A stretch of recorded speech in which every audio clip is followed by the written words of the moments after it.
ఏమంటుంది? దేవుని వాక్యం చదువుకుందాము. ఏమంటుందయ్యా? నిర్గమాకాండం 32వ అధ్యాయము మొదటి వచనాలు కొన్ని చదువుకుందామండి. నిర్గమాకాండం 32వ అధ్యాయము మొదటి నుండి. మోషే కొండ దిగకుండా తడవు చేయుట ప్రజలు చూసినప్పుడు ఆ ప్రజలు అహరోను వద్దకు కూడి వచ్చి, లెమ్ము, మా ముందర నడుచుటకు ఒక దేవతను మా కొరకు చేయము. ఐగుప్తులో నుండి మమ్మను రప్పించిన ఆ మోషే అనేవాడు ఏమాయనో మాకు తెలియదని అతనితో చెప్పిరి. అందుకు అహరోను, మీ భార్యలకు, మీ కుమారులకు, మీ కుమార్తెలకు చెవులనున్న బంగారు పోగులను తీసి నా యొద్దకు తెండని వారితో చెప్పగా, ప్రజలందరూ తమ చెవులనున్న బంగారు పోగులను తీసి అహరోను వద్దకు తెచ్చిరి. అతడు వారి యొద్ద వాటిని తీసుకొని పోగరుతో రూపము ఏర్పరచి దానిని పోసిన దూడగా చేశాను. అప్పుడు వారు, ఇశ్రాయేలు, ఐగుప్తులో నుండి నిన్ను రప్పించిన నీ దేవుడు ఇదే అనిరి. చదవబడిన లేఖన భాగమును దేవుడు తన ఆత్మ ద్వారా దీవించునుగాక. దేవునికి స్తోత్రం చెల్లిస్తున్నాము. దేవుని యొక్క మహాకృపను బట్టి ఈ సభలలో మరి ఆఖరి దినమునకు మరి ఇంచుమించుకు ఇది ఆఖరి కూడిక అవుతుంది, రాత్రి సువార్త కూడిక. మరి దినము అందరికీ ఇంచుమించుగా విజ్ఞాపన కూడిక ఉంటుంది కాబట్టి స్థానిక సంఘస్థులు ఉంటారు, మిగిలిన మనమందరం వెళ్తాం. కాబట్టి నిన్న ఈ దినమున ప్రభు తన దాసులను బలపరిచిన సందేశములను బట్టి దేవునికి స్తోత్రం చెల్లిస్తున్నాం. షడ్రక్ అన్న గారిని రాకడ మీద ఒక పుస్తకం రాయమని కోరుతున్నానండి. రాకడ మీద ఒక పుస్తకం రాయన. విలియం కెల్లీ గారి షర్టు ఒక ఆయన నాకు ఇచ్చాడు. ఇంత షర్టు ఇంత ఉంటుంది, ఇంత షర్టు ఇచ్చాడు నాకు. చూసి తెచ్చుకున్న ఇంటికి చూసి చదివి, అన్న నా వల్ల కాదు, నా జీవితం చాలదని మళ్ళీ ఇచ్చేసాను ఆయనకి. చాలా చదవలేమన్నా, ఇంత పెద్ద షర్టు ఇచ్చారు. ఆనాటి కాలంలో బ్రదరంలో గొప్ప వ్యాఖ్యానకర్త, పండితుడు ఆయన, గొప్ప వ్యాఖ్యానకర్త అండి. ఎవరైనా సరే ఆయన పుస్తకాలు చదవాల్సిందే. దేవునికి స్తోత్రం చెల్లిస్తున్నాము. మనము ఇశ్రాయేలు చరిత్ర నుంచి కొన్ని పాఠాలు మనము ఉదయకాలమున ధ్యానం చేశాం. ఈ దినమన ఇప్పుడు మనం చదువుకునే లేఖన భాగం అందులో ఒక భాగమే. మోషే కొండపైకి వెళ్ళాడు, ఆలస్యమైంది. ప్రజలు అహరోను యొద్దకు వచ్చి, మాకు ముందుగా నడవటానికి మాకు ఒక దేవతను చేయమన్నారు.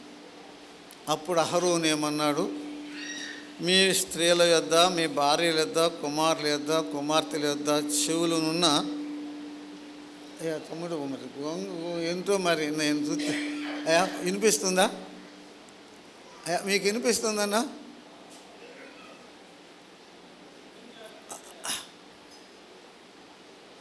మీ చెవులనున్న బంగారము ఈమున్నాడండి. వారు ఆ చెవులున్న బంగారాన్ని తెచ్చి అహరోనుకి ఇస్తే ఆ బంగారమును పోసి దూడగా చేసినట్లుగా మనం చూస్తున్నామండి. ఆ దూడకు పండగ చేసినట్లుగా ఆ దూడనుకు వారు చూడండి, ఇశ్రాయేలు, ఐగుప్తులో నుండి నిన్ను రప్పించిన నీ దేవుడు ఇదే అనిరి. ఎంత విచారం. సరే, మనం ఇప్పుడు మన అంశం ఏంటంటే, ఇశ్రాయేలీలకి ఆ బంగారం ఎక్కడిది? వారు ఐగుప్తు దేశంలో ఎవరు? దాసులు కదండి, ఎవరు? బానిసలు. వారికి ఆ బంగారం ఎక్కడి నుండి వచ్చింది? చదువుకొంచు. నిర్గమకాండమే 12వ అధ్యాయం అండి. నిర్గమకాండము 12వ అధ్యాయము 35, 36 వచనాలు చదువుకుందామండి. 35, 36 వచనాలు చదువుకుందాం. 35, 36. ఇశ్రాయేలీయులు మోషే మాట చొప్పున చేసి ఐగుప్తుల యొద్ద వెండి నగలను, బంగారు నగలను, వస్త్రములను అడిగి తీసుకొనిరి. యెహోవా ప్రజల ఎడల ఐగుప్తీయులకు కటాక్షము కలుగజేసెను గనుక వారు వారికి కావలసిన వాటిని ఇచ్చిరి. యెహోవా ప్రజల ఎడల ఐగుప్తీయులకు కటాక్షము కలుగజేసెను గనుక వారు వారికి కావలసిన వాటిని ఇచ్చిరి. మోషేకు దేవుడు చెప్పాడు, ప్రజలను ఐగుప్తీయులను అడిగి బంగారం, వెండి, నగలు, వస్తువులు తీసుకోమని చెప్పాడు. వారు తీసుకున్నట్లుగా చూస్తున్నాం. 36వ వచనములో యెహోవా ప్రజల ఎడల అంటే ఇశ్రాయేలీయుల ఎడల ఐగుప్తులకు ఏం చేశాడండి? కటాక్షము కలుగజేసెను గనుక వారు వారికి ఇచ్చిరి. ఇంతకీ ఆ వచనమును బట్టి మనం చెప్పుకునే వచనం ఏమిటంటే, ఇశ్రాయేలుకు ఆ బంగారము ఇచ్చినది ఎవరు? పేరుకు ఐగుప్తీయులే కానీ ఈ ముందు ఎవరు? దేవుడు. అది ఇశ్రాయేలుకు ఆ బంగారమునిచ్చింది దేవుడే. ఎవరు చెప్పండి? ఇశ్రాయేలుకు ఆ బంగారమునిచ్చింది దేవుడే. ఎందుకు ఇచ్చాడు? There is a purpose.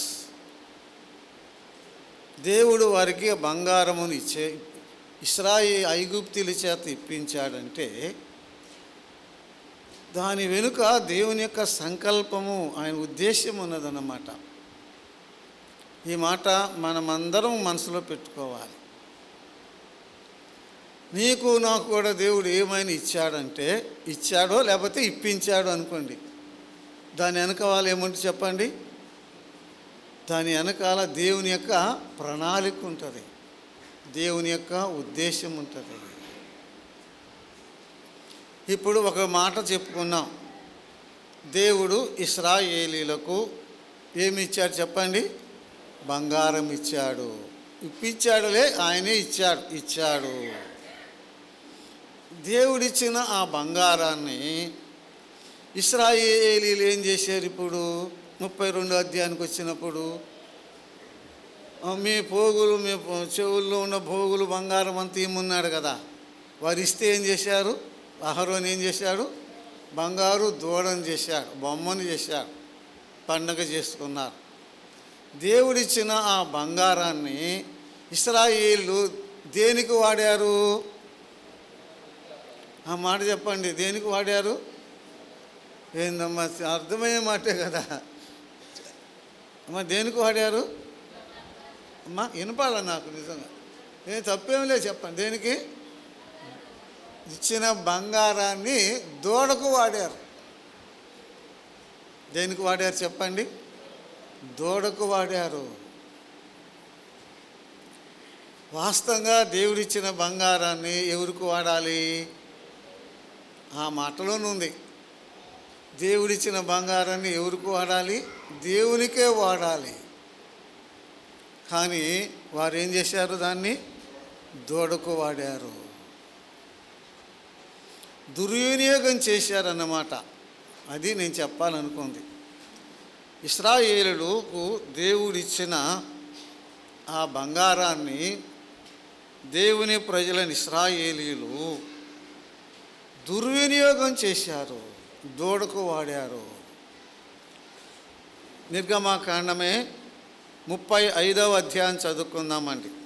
నిర్గమకాండము 35వ అధ్యాయం అండి. నిర్గమకాండము 35, 20 నుండి చదువుతున్నాండి.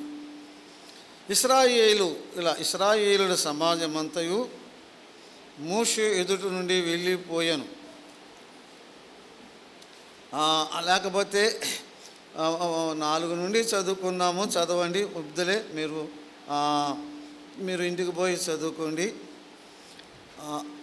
22వ వచనం, 20 తరువాత ఎవని హృదయము వాని రేపెను, ఎవని మనసు వాని ప్రేరేపించెను, వారందరూ వచ్చి ప్రత్యక్షపు గుడారం యొక్క పని కొరకు, దాని సమస్త సేవ కొరకును, ప్రతిష్ఠిత వస్తువుల కొరకును యెహోవాకు అర్పణను తెచ్చిరి. స్త్రీలు కానీ పురుషులు కానీ ఎవరెవరు హృదయము వారిని ప్రేరేపించును, వారందరూ యెహోవాకు బంగారము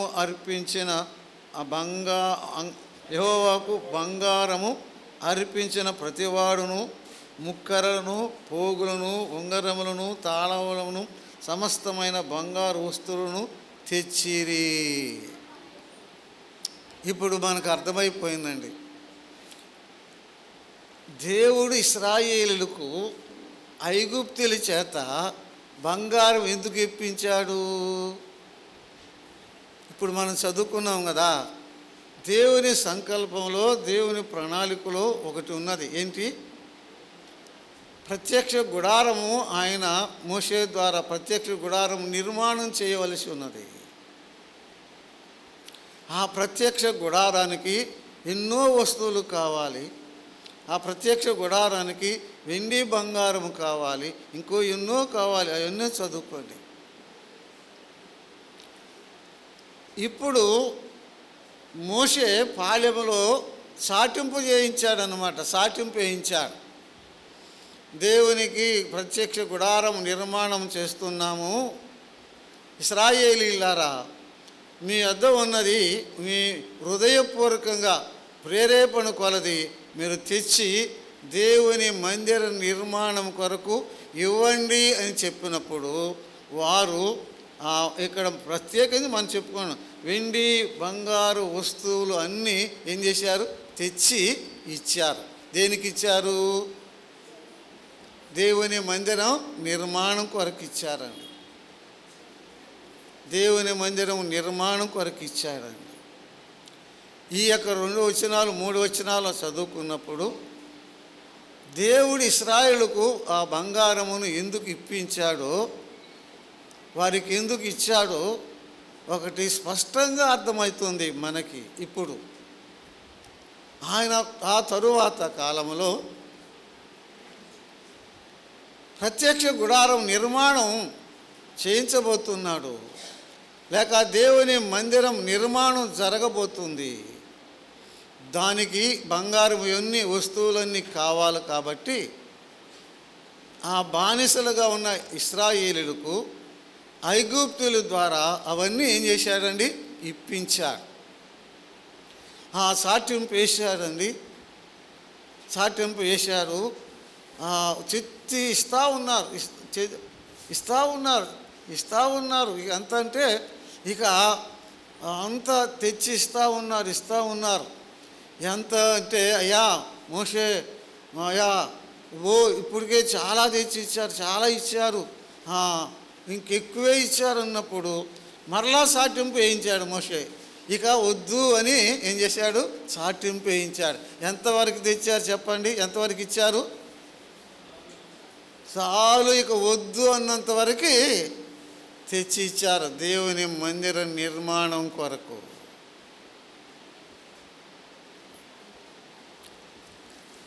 ఒక మాట లేదు, దానికి సంబంధం లేదు, కానీ దేవుని మందిరం, దేవుని సంఘం కొరకు నీవు నేను ఎంత ఇస్తున్నాము, ఎంత ఇచ్చాము? ఇప్పుడు 2 మాటలు మనం చెప్పుకోబోతున్నాం. బంగారము దేవుడిచ్చాడు, దానిని దూడకు ఇచ్చి దాన్ని ఏం చేశారు? దుర్వినియోగం చేశారు. దానిని దేనికి ఇచ్చారు చెప్పండి? దేవుని మందిరానికి ఇచ్చి ఏం చేశారు? సద్వినియోగం చేశారు. ఏం చేశారు చెప్పండి? సద్వినియోగం చేశారు. ఇక నేను చెప్పేది అందరికి అర్థమైపోయిందండి.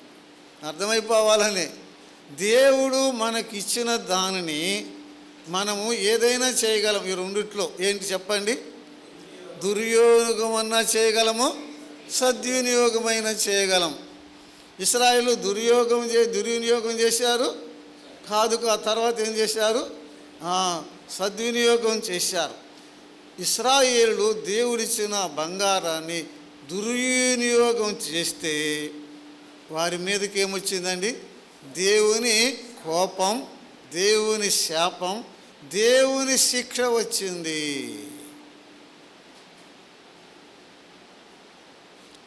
ఇశ్రాయేలు దేవుడిచ్చిన బంగారాన్ని దుర్వినియోగం చేస్తే దేవుని కోపము, దేవుని శిక్ష, దేవుని తీర్పు వచ్చింది. 40వ అధ్యాయం చదువుకుందామండి. నిర్గమాకాండము 40వ అధ్యాయం అండి. 40వ అధ్యాయం వచనము 34 అండి. వచనం 30. అప్పుడు మేఘము ప్రత్యక్షపు గుడారమును కమ్మగా యెహోవా తేజస్సు మందిరమును నింపెను. చాలండి. ఇశ్రాయేలుకు దేవుడిచ్చిన ఆ వస్తువులు అనండి, బంగారమే చెప్పుకుందాములే, దేవునికి ఇస్తే సద్వినియోగం చేసినప్పుడు ఇశ్రాయేలు వారికి ఏమి చూశారు చెప్పండి? దేవుని మహిమను చూశారండి. They saw the glory of God.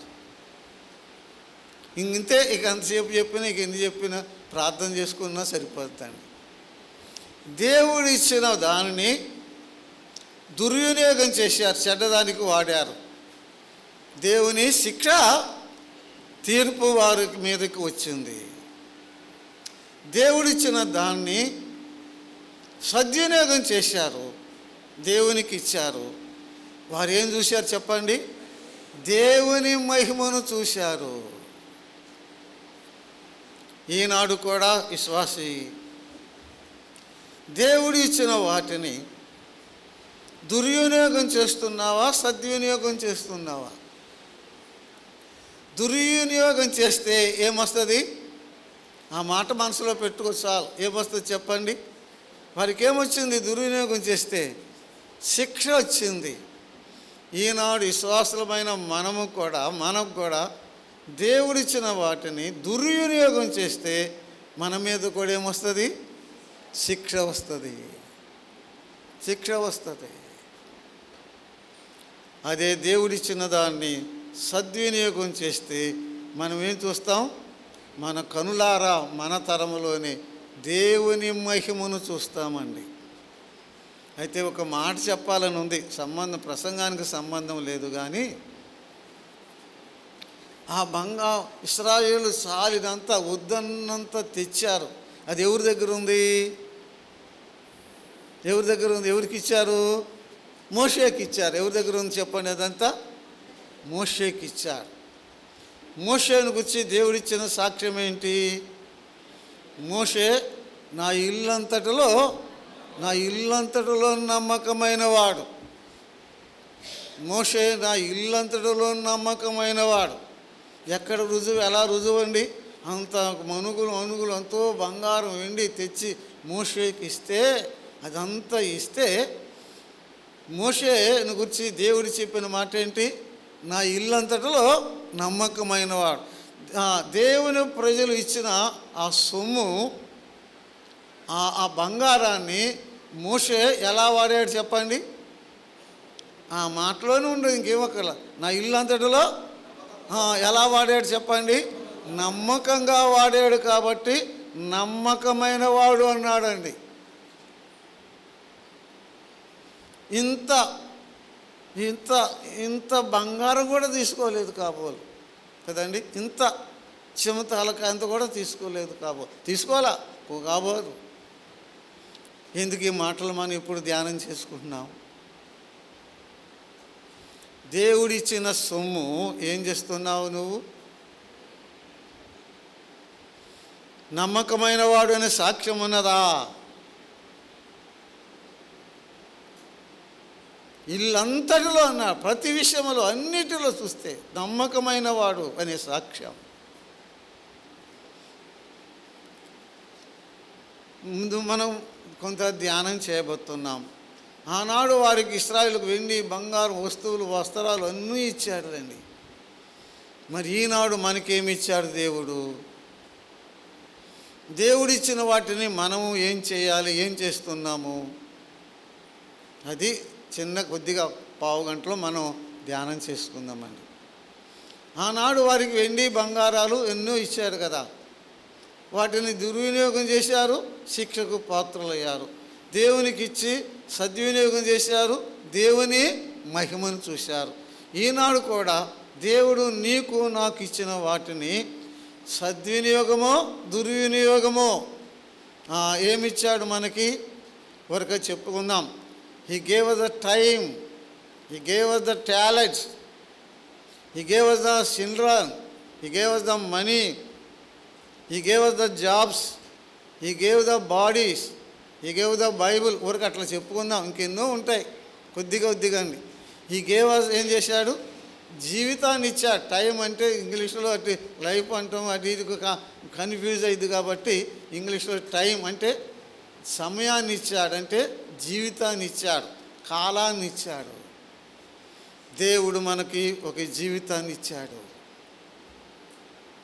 దేవుడిచ్చిన ఈ జీవితాన్ని, ఈ వయసు అనండి, లేకపోతే ఈ కాలం అనండి, ఈ వయస్సును, దేవుడిచ్చిన ఈ దినములను, ఈ ఆయుష్ను నీవు నేను ఏం చేస్తున్నాము?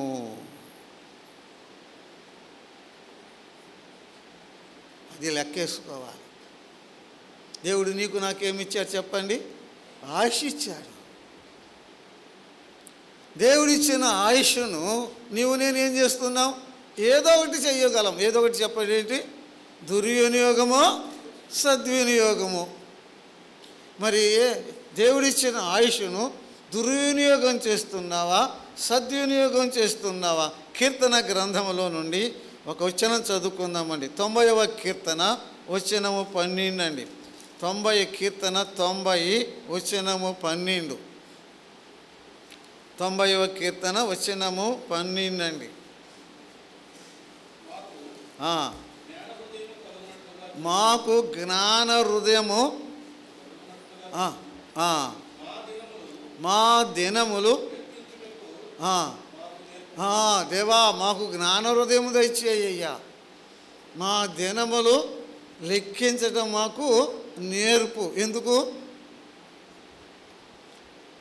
మోషే ప్రార్థన అండి, మా దినములు లెక్కించడం నేర్పు. ఎందుకు? మా దినాలు మేము ఎలా సద్వినియోగం చేస్తున్నామో, ఎలా చెయ్యాలో దేవుడు మానవునికి కొలమానం లెక్కలు ఇచ్చాడండి. ఎంత గొప్ప క్యాలెండర్ ఇచ్చాడు, డేట్స్ ఇచ్చాడు, ఇయర్స్ ఇచ్చాడు, సెకండ్స్ ఇచ్చాడు. అబ్బా ఎంత ఆశ్చర్యం అండి.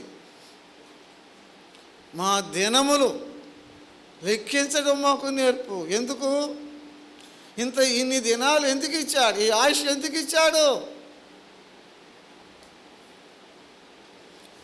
టైమును మా దైవ జ్ఞానం చేత మానవుడు ఎంతవరకు, సంవత్సరమా, నెలల, వారాల, దినాల, తర్వాత ఏం చెప్పండి, గంటలు పోయినాక, నిమిషాలు కూడా ఏమైనాక, సెకండ్లు, అంతవరకు విభజించాడే.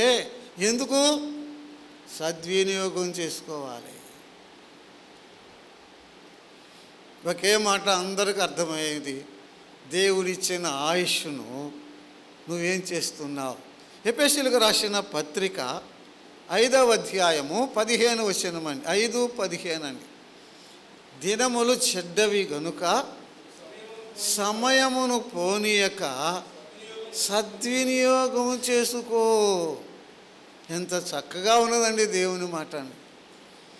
దినములు చెడ్డవి గనుక సమయమును పోనీయక ఏం చేయాలి చెప్పండి? సద్వినియోగం చేసుకో. విశ్వాసి, మేము ఎంతకాలం ఉంటామో మనకు తెలియదు. ఇప్పటికి ఎంత వయసు అయిపోయిందో తెలియదు. అసలే లేటుగా ప్రభువుని నమ్ముకున్నాం. ఏమండి, సగం వయసు ఏమైపోయిందండి? సగం వయసు పోయింది. వరకు చెప్పుకుందాంలే. మిగిలిన దాంట్లో కొంత నిద్రకు పోతుంది, ఇంకెన్నెన్నో పోతాయి. మిగిలిన దాన్ని ఏం చేస్తున్నావు? వాటికి ఉద్యోగానికి, పనులకి, వాటికి మిగిలిన సమయాన్ని అయినా ఏం చేస్తున్నావు? ఆ మిగిలిన సమయాన్ని దేవునికైనా సద్వినియోగం చేసుకోవచ్చు, చెప్పండి, దుర్వినియోగం చేసుకోవచ్చు. ఒక ఉదాహరణ చెప్పాలి. దేవుడి ఆ మిగిలిన సమయాన్ని దుర్వినియోగం ఎలా చేసుకుంటారు విశ్వాసులు? ఊరక చెప్పండి, ఏదో ఒకటి చెప్పండి అమ్మా. దేవుడు ఇచ్చిన సమయాన్ని దుర్వినియోగం ఎలా చేసుకుంటారు? ఏం చెప్పరేయ్యా, నేనే చెప్తా. ముసలమ్మ ముచ్చట్లు ఉంది కదా, ఏందన్నా చెప్పవేదండి, ముచ్చట్లు చెప్పుకుంటున్నారండి. మరి సద్వినియోగం ఎలా చేసుకోగలం? చెప్పరే. ప్రార్థన చేసుకుంటాం, వాక్యం చదువుకుంటాం. కూర్చో. ఇది చిన్న ఉదాహరణ అన్నమాట. దేవుడిచ్చిన సమయాన్ని దేవుడిచ్చాడు. మా అందరూ తెలుసు, పోయిన సమయము రాదంటారు కదండి. ఏదైనా వస్తుందేమో కానీ ఏది రాదు, పోయిన సమయం రాదు. విశ్వాస ఇప్పటికే ఎంతో సమయం అయిపోయింది. మీరు నమ్మండి, నమ్మకపోయినా నాకేం బాధలేదు. అనేక సార్లు దుఃఖంతో ఏడుస్తూ ఉంటా, సమయం అంతా వృధా చేసుకున్నాను, అయిపోయింది. ఈ వారం కూడా నేను నేర్చుకున్నానండి. సమయంతో దైవజనులు రాజారావు గారు అనేవాడు, ఎందుకయ్యా ఆయన అనే మాట నాకు ఎప్పుడు గుర్తుంటుంది, ఎందుకు ఈ ఒట్టి మాటలు అని.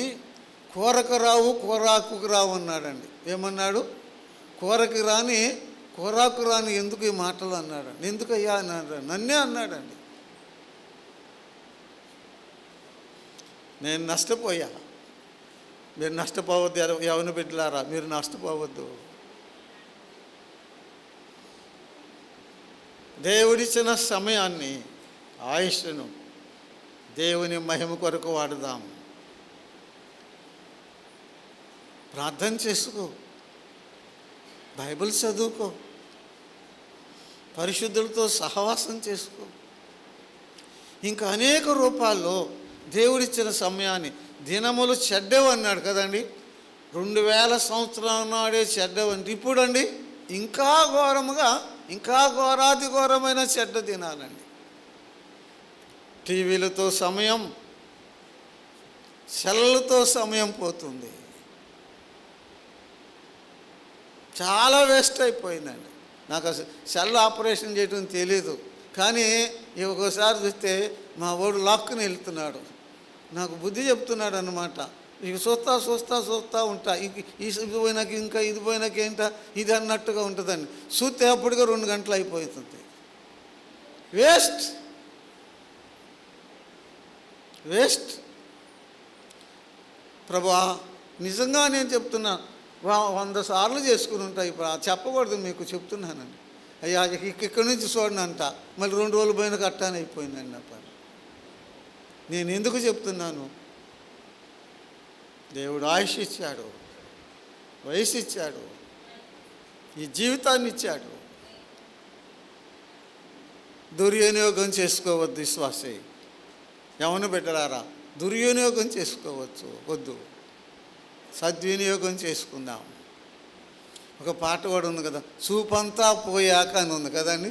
లేదయ్యా ఏమ్మా, ఏం లేదండి, ఏం పాట లేదా? ఈ పాట చూపంతా పోయాక ఇప్పుడు చదువుకోవాలని ఉందంట. ఇంకెక్కడి నుంచి వస్తుంది? ఇవన్నీ మనం అనుదినం ఆచరణలో ప్రాక్టికల్ ట్రూత్స్ అన్నమాట. ఒక మాట నేను చెప్తున్నా, నీ దృష్టికి, ఇప్పటికే ఎంత సమయం వేస్ట్ చేసావో ఆలోచన చేసుకో. ఇప్పటికే ఎంత సమయం వృధా అయిపోయిందో ఆలోచన. ఇక ఎంత చింతించినా రానే రాదయ్యా, రానే రాదు. మీకు చెప్తాం కాదు, నాకే బుద్ధి వస్తున్నది మీకు చెప్తున్నప్పుడు. రెండవదిగా దేవుడు తలాంతులు ఇచ్చాడు కదండి. మత్తయి సువార్త 25వ అధ్యాయంలో కదా తలాంతులు ఇస్తే సామర్థ్యం కొలది ఇచ్చాడు. ఇచ్చిన వారు ఒక 5 ఇస్తే, 3 ఇస్తే, 2 ఇస్తే ఏం చేశారు? వారికి 5కు 5 అట్లా చెంచి రెట్టింపు చేసి ఆ ఇచ్చిన యజమానికి ఇచ్చారు కదండి. ఒకటి ఇస్తే వాడు ఏం చేశాడు? రుమాలు చుట్టి భూమిలో పాతి పెట్టాడు. 25వ అధ్యాయంలో ఉంటుంది, మీరు చదువుకోండి, మత్తయి సువార్త. ఇచ్చిన తలాంతును వాడు ఏం చేశాడు? రుమాలకు చుట్టి భూమిలో పాతిపెట్టి అలాగే ఉంచాడు, దుర్వినియోగం చేశాడు. యేసు ప్రభు ఏమన్నాడు తెలుసా? చెడ్డదాసుడా అన్నాడు. ఏమన్నాడు? చెడ్డదాసుడా అన్నాడు. ఇంకేమన్నాడు? ఆడి దగ్గర ఉన్న అది కూడా తీసేసి ఉన్నవాడికి ఏమన్నాడండి? దేవుడిచ్చిన తలాంతు, దేవుడి ఇచ్చిన వరం, దేవుడిచ్చిన స్వరం ఏం చేస్తున్నావు? సద్వినియోగం చేస్తున్నావా? దుర్వినియోగం చేస్తున్నావా? దేవుడిచ్చిన ఈ స్వరముతో దేవుని నామాన్ని గానం చేస్తున్నావా? ఏ పిచ్చి పిచ్చి పాటలు పాడుతున్నావా? ఇవన్నీ మనం ఆలోచన చేయాలి. అసలు జీవితానికి ముఖ్యమైనవి ఇవి. ఒకే ఒక జీవితం, అంతలోనే ఏమైపోద్ది? అంతమైపోద్ది. క్రీస్తు ప్రభు కొరకు చేసింది నిలిచిద్ది, మిగిలింది కలిసిపోయింది. ఒకే ఒక జీవితం, దేవుడిచ్చిన వరం, దేవుడిచ్చిన తలాంతును దేవుని మహిమ కొరకు వాడుకుందాం, ఆయన సేవలో వాడదాం, ఇక అనేక రూపాలుగా వాడుకుందామండి. ఒక చాలా ప్రమాదకరమైన మాట పౌలు చెప్పాడు. దైవభక్తి లాభసాధకం అన్నాడు కదండి. దైవభక్తి ఏమన్నాడండి? లాభసాధకం. అంటే కొందరు దైవభక్తిని లాభసాధకంగా వాడుకుంటున్నారు అంటున్నాడు అన్నమాట. అదే దుర్వినియోగం. దేవుడిచ్చిన ఈ వరాల్ని ఊరక చెప్తున్నా, ఈ స్వరాన్ని లాభం సాధన కొరకు, లాభం కొరకు, డబ్బు కొరకు వాడుకోవటమే దుర్వినియోగం. అసలు సంగతి అది. ఈ సేవని చెప్పండి మాకు సేవకులకి, ఇది ధనం కొరకు, డబ్బు కొరకు, ధనార్జన కొరకు వాడటమే చెప్పండి దుర్వినియోగం.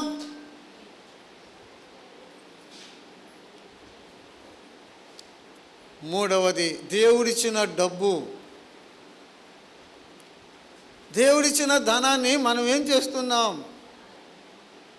దేనికి వాడుతున్నాం?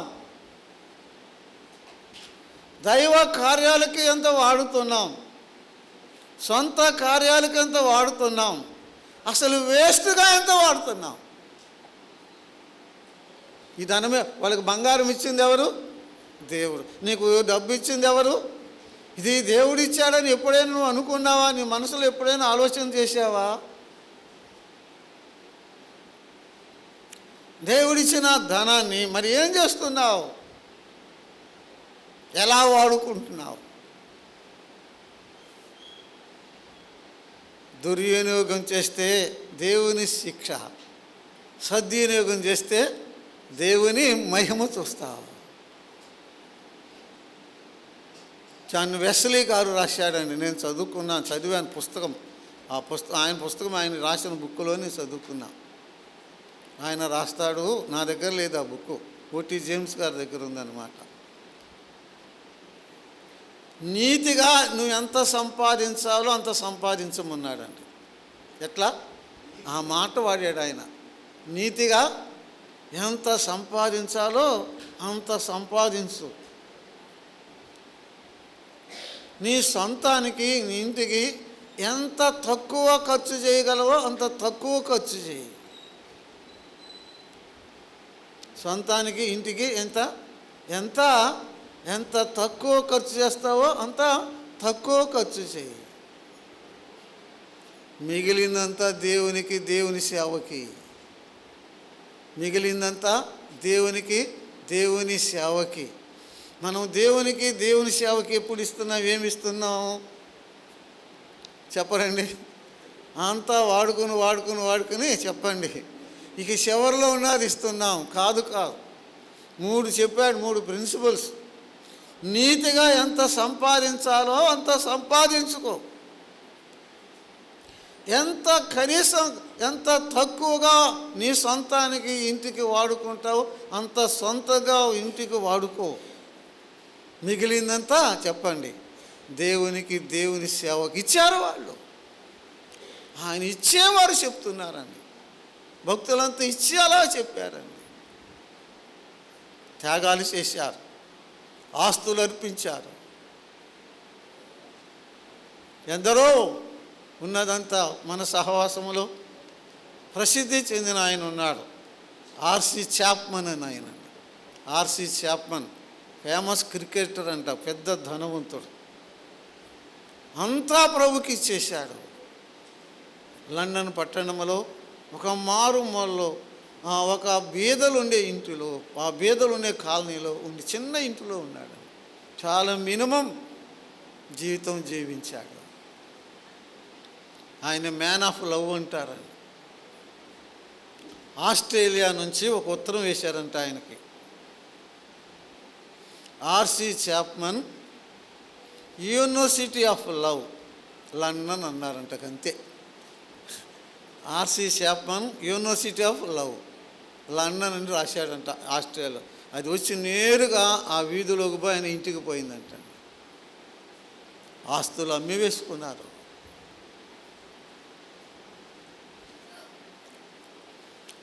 ఎంఏ ప్రసాద్ గారు చాలా సంవత్సరాల క్రితం అన్నాడు, నాకు తెలీదు అయ్యా, నేను విలియం మ్యాక్డోవల్ గారు చూశాను అయ్యా అన్నాడండి. నువ్వు చెప్పినావు కదన్నా, విలియం మ్యాక్డోవల్ చెప్పావు కదా ప్రసంగంలో, నిన్న ఇవాళ చెప్పినట్టుగా ఉంది. విలియం మ్యాక్డోవల్ గారు, నాకు తెలియదు అప్పుడు ఆయన అంటే ఏంటో అని. విలియం మ్యాక్డోవల్ గారు చూశాను అయ్యా అన్నాడు. నాకేం తెలుసు అయ్యా, ఆయన నాకు టీ కూడా ఇచ్చాడయ్యా అన్నాడండి. ఎంత ఆనందంగా, నాకు టీ కూడా ఇచ్చాడు, ఆనందం అన్నమాట. ఒక 7-8 సంవత్సరాల నుంచి తెలిసింది ఆయన ఎవరో నాకు. ఆయన రాసిన పుస్తకాలు ప్రసిద్ధి చెందిన పుస్తకాలు అయినాయి. బిలీవర్స్ బైబిల్ కామెంటరీ అని పెద్ద పుస్తకం ఉంది ఇంగ్లీష్లో. ఇంగ్లీష్ వచ్చిన వాళ్ళు చదువుకోండి. కష్టమైన ప్యాసేజ్ అన్నిటికీ ఆయన తేలిక చెప్పేస్తాడండి. ప్రసిద్ధి చెందిన వ్యాఖ్యానం అది, బిలీవర్స్ బైబిల్ కామెంట్ అని. ఎన్నో పుస్తకాలు రాశారు. చిన్న పుస్తకం ఉంది, థింక్ ఆఫ్ యువర్ ఫ్యూచర్ అని, నీ భవిష్యత్తును గురించి ఆలోచన చేసుకుని చిన్న పుస్తకం అండి. ఎంత ఒక 10 నిమిషాలు 15 నిమిషాలు చదవచ్చు అని. అది మా అమ్మాయిల ఇంటి దగ్గర ఉంటే చదివితే నాకు నిద్ర పట్టలేదండి. నా పెద్ద అబ్బాయి వచ్చాడు అక్కడికి, మరి ఇది చదువురా అన్న. ఆడు చదివి ఆడికి తెల్లారు నిద్ర లేదండి. ఎందుకు? జీవితం అంతా వేస్ట్ చేసుకున్నామని. థింక్ ఆఫ్ యువర్, నీ భవిష్యత్తు గురించి చాలా చిన్న పుస్తకం అండి. ఆయన ఫుల్ సెట్ ఉంటుంది, తెప్పించుకోండి, చెన్నైలో దొరికిద్ది. జాన్ జయనంద్ గారు అని వారు ఉన్నారు, కావాలంటే అడ్రస్ ఇస్తా. ఫుల్ సెట్ 2000 రూపాయల లోపే వస్తుందండి. చాలా ఇన్ని పుస్తకాలు ఉన్నాయి, ప్రతి పుస్తకం విలువైనదండి. ఆయన నేవీలో చేశాడు, కొంతకాలం చేశాడు, సేవకు వచ్చాడు. లైఫ్ లాంగ్ బ్యాచులర్గానే ఉన్నాడండి. జీవితం అంతా పెండ్లి లేదండి. ఇంత గదేనంటండి, ఆ ఇల్లు అంతా ఇంత గదే, ఇంత గదే, ఇంతేనంటండి. అక్కడే వంటగది, అక్కడే లెట్రిన్, అక్కడే పడక గది, అక్కడే లైబ్రరీ, అక్కడే 2-3 కుర్చీలు, అంతే. Simple life. ఆయన ఎక్కడికి వెళ్ళినా చిన్న బ్రేబ్ కేసు తీసుకుని వెళ్ళేవాడికి, అంతే. ఆయన లైఫ్ అంతా అంతే. జీవితాన్ని, ధనాన్ని ప్రభువుకు త్యాగం అంకితం చేశాడు. He lived a simple life. ఈనాడు విశ్వాసులు ఎంత విలాసవంతమైన జీవితం జీవిస్తున్నారు, లగ్జూరియస్ లైఫ్. వాటికి వీటికి ఎంత డబ్బు ఖర్చు చేస్తున్నావు. మరి దేవుని సేవకు, దేవుని పనికి, దేవుని మందిరానికి నువ్వు దేవునికి ఎంత ఇస్తున్నావు? ఎంత లగ్జరీగా, విచ్చలవిడిగా ఎన్ని వేలు లక్షలు ఖర్చు చేస్తున్నారండి. సద్వినియోగమా, దుర్వినియోగమా? దుర్వినియోగం చేస్తే ఏమైంది? సద్వినియోగం చేస్తే ఏం చూస్తావు? మహిమను చూస్తావు. మీకు కాదు, నాకే పాఠం. నాతో మాట్లాడుతున్నాడు, మనందరితో మాట్లాడుతున్నాడు. దేవుడు మనకు పిల్లల్ని ఇచ్చాడు. మరి పిల్లల్ని ఏం చేస్తున్నావు? మనందరికీ తెలుసు, గర్భఫలం యెహోవా ఇచ్చు కదండి బహుమానమే కదా. మరి దేవుడిచ్చిన బహుమానాన్ని మన పిల్లల్ని మనం ఏం చేస్తున్నాం చెప్పరే? ఎవరి కొరకు పెంచాలి? ఏం చేయాలి? వారిని గురించిన ఆలోచన ఏమిటి? వారిని గురించిన ప్రణాళిక ఏమిటి నీకు? మోషే తల్లి జమ్ము పెట్టెలో పెట్టి కిందండి పిలిపించింది. మోషే తల్లికి చేతిలో ఫరో కుమార్తె ఆ బిడ్డని మోషే తల్లికి ఇస్తూ, ఈ బిడ్డను నా కొరకు పెంచు, నేను నీకు పాలిచ్చి పెంచు, నేను నీకు జీతం ఇస్తా. అందులో ఒక సత్యం మనం నేర్చుకున్నాం. దేవుడు మనకు బహుమానంగా బిడ్డల్ని ఇచ్చాడు. ఆ బిడ్డల్ని ఎవరి కొరకు పెంచాలి? పెంచుతున్నాం. ఎవరి కొరకు పెంచాలి? అసలు ఎప్పుడైనా ఆలోచన చేసావా? అసలు మనకి ఆలోచన వచ్చిందా అని అంటున్నానండి. పెద్ద పెద్దలు చదువులు చదివించుకోవద్దు నేను అంటలేదు, కానీ వారిని ఎవరి కొరకు పెంచుతున్నాం?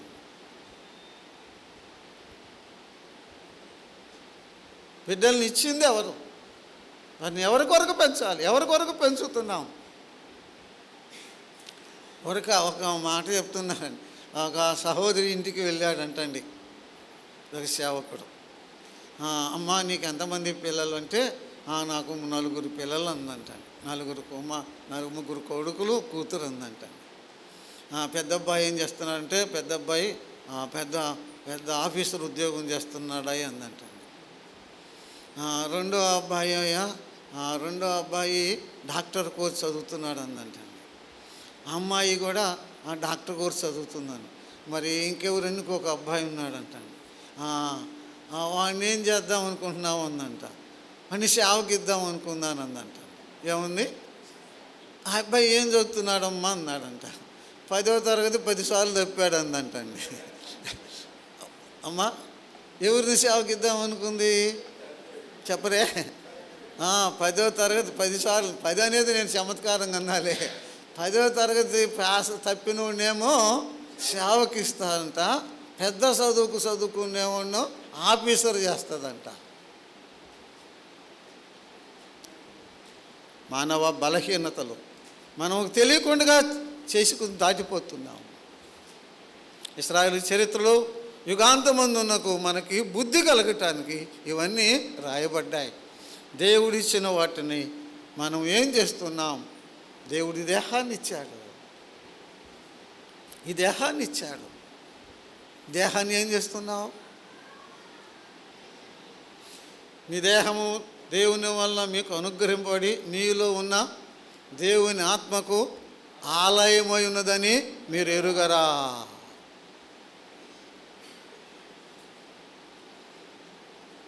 దేహము దేవుడిచ్చాడు. దేవుని ఆత్మకు ఆలయం. దేవుడిచ్చిన ఈ యొక్క దేహాన్ని ఏం చేస్తున్నారు విశ్వాసులు? మానవులు ఏం చేస్తున్నారు? యువకులు ఏం చేస్తున్నారు? సంసోను ఏం చేశాడు? యోసేపు ఏం చేశాడు? దేవుడిచ్చిన దేహాన్ని యోసేపు ఏం చేశాడు? సంసోను ఏం చేశాడు? సద్వినియోగం చేసిన యోసేపుకు దేవుడు ఏం చేశాడు? దుర్వినియోగం చేసిన సంసోనుకి ఏ గతి పట్టింది? ఆలోచన చేసుకో. ఈ దేహాన్ని దేవుడిచ్చాడు. కొరింథీయులకు రాసిన మొదటి పత్రిక 6వ అధ్యాయం, మొదటి పత్రిక 6వ అధ్యాయము వచనం 18 నుండి చదువుకుందామండి. మొదటి పత్రిక 6వ అధ్యాయము వచనము 18 నుంచి అండి, వచనము 18 నుంచి.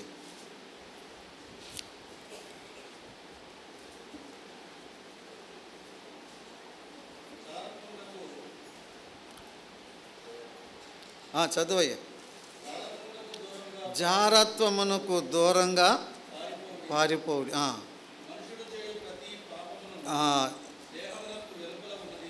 సరే మంచిదే తమ్ముడు, ఎన్ని మంచి 19 చదువుతున్నాను. మీ దేహము దేవులన మీకు అనుగ్రహింపబడి మీలో ఉన్న పరిశుద్ధాత్మకు ఆలయమై ఉన్నదని మీరు ఎరుగరా? మీరు మీ సొత్తు కారు, విలువబెట్టి కొనబడిన వారు గనుక మీ దేహముతో చెప్పండి, మీ దేహముతో ఏం చేయాలి? దేవుని మహిమపరచండి. మీ దేహముతో దేవుని ఎందుకు ఇచ్చాడు దేహాన్ని? మన పాప భోగాలకు విలాసాలకు వాడుకోవటానికి కాదు. ఎందుకు? దేవుని ఏం చేయాలి? దేహంతో దేవుని మహిమపరచండి. దేహాన్ని దేవుని సద్వినియోగం చేస్తే దేవుని కొరకు ఏం చూస్తావు? మహిమను చూస్తావు. దేవుడిచ్చిన దేహాన్ని ఎంత దుర్వినియోగం చేస్తున్నాము, ఎంత దుర్వినియోగం అయిపోతుందండి.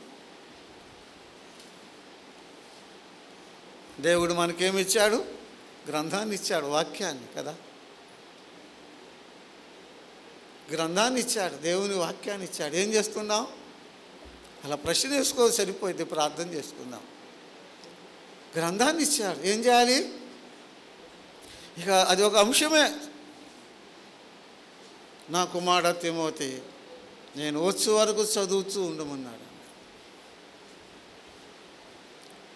నీ వాక్యము నాకు దొరకగా నేను దాన్ని భుజించుతానన్నాడు కదా. దివారాత్రులు దీనిని ధ్యానించువాడు ధన్యుడు అన్నాడు. ద్వితీయోపదేశకాండం 17వ అధ్యాయం మీరు పోయి 18 నుండి చదువుకోండి. ద్వితీయోపదేశకాండం 17వ అధ్యాయం 18 నుండి మీరు చదువుకోండి. దేవుడు వారి రాజులకు, ఇశ్రాయేలుకు రాబోయే రాజులకు ముందుగానే ఆజ్ఞాపించాడు ఈ ధర్మశాస్త్రమును. ప్రతి రాజు తాను సొంత చేతితో రాసుకోవాలి. ఈ ప్రతిని రాసుకోవాలి. దాన్ని తాను జీవించు కాలం అంతా ఏం చేయాలి? చదవాలి, ధ్యానించాలి. మూడవదిగా దాని ప్రకారం ఏం చేయాలి? అతడు పరిపాలన జీవించాలి, పరిపాలన చెయ్యాలి. యెహోషువ 1వ అధ్యాయం మీరు చదువుకోండి. ఈ ఆజ్ఞను, ఈ ధర్మశాస్త్రంతో కుడికి కానీ ఎడమకు కానీ తొలగకూడదు. నువ్వు ధ్యానించాలి, నువ్వు పఠించాలి, నువ్వు బోధించాలి, నువ్వు ఆచరించాలి అనే మాటలు ఉన్నాయండి 1వ అధ్యాయంలోని. నువ్వేం చేయాలి? చదవాలి, ధ్యానించాలి, బోధించాలి, పఠించాలి, ఆచరించాలి. కుడికి ఎడమకు తొలగకూడదు. దేవుని వాక్యం నెమరు వేసుకుందాం. నీ ఎదుట నేను పాపం చేయకున్నట్లుగా నీ వాక్యమును నా హృదయంలో ఉంచుకున్నాను. ఎక్కడ ఉంచుకోవాలి ఉదయాన్ని వాక్యాన్ని? చెప్పండి అమ్మా. చెప్పే కదా, ఇక్కడ కాదు ఉండవు, ఇక్కడ నా హృదయంలో. ఎందుకు? నీ ఎదుట నేను పాపం చేయకుండా. దేవుని వాక్యం పాపం చేయకుండా ఆపిద్ది. పాపము దేవుని వాక్యాన్ని చదవకుండా ఆపిద్ది. అంతే.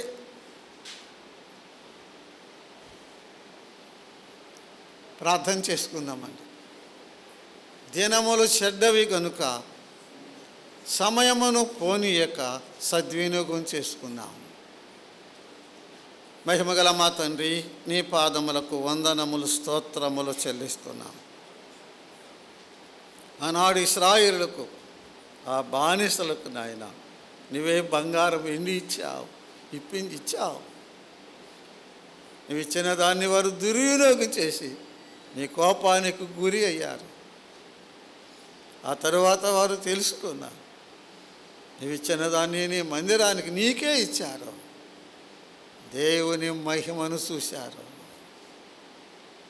మా ప్రభా, మాకెన్నో ఇచ్చావు. ఆయుష్ ఇచ్చావా, ఈ జీవితాన్ని ఇచ్చావా, వరమును స్వరములు ఇచ్చావా, ఉద్యోగాలు ఇచ్చావా, ధనములు ఇచ్చావా, నీ గ్రంథాన్ని ఇచ్చావా, బిడ్డల్ని ఇచ్చావా. ఎన్నో ప్రభువా, నీవిచ్చిన వాటిని నీ మహిమ కొరకు వాటి నిన్ను ఘనపరిచే భాగ్యం మాకు దయచేయమని మా ప్రభువును మా రక్షకుడైన యేసుక్రీస్తు నామమున ప్రార్థన చేయుచున్నాము తండ్రి. ఆమేన్.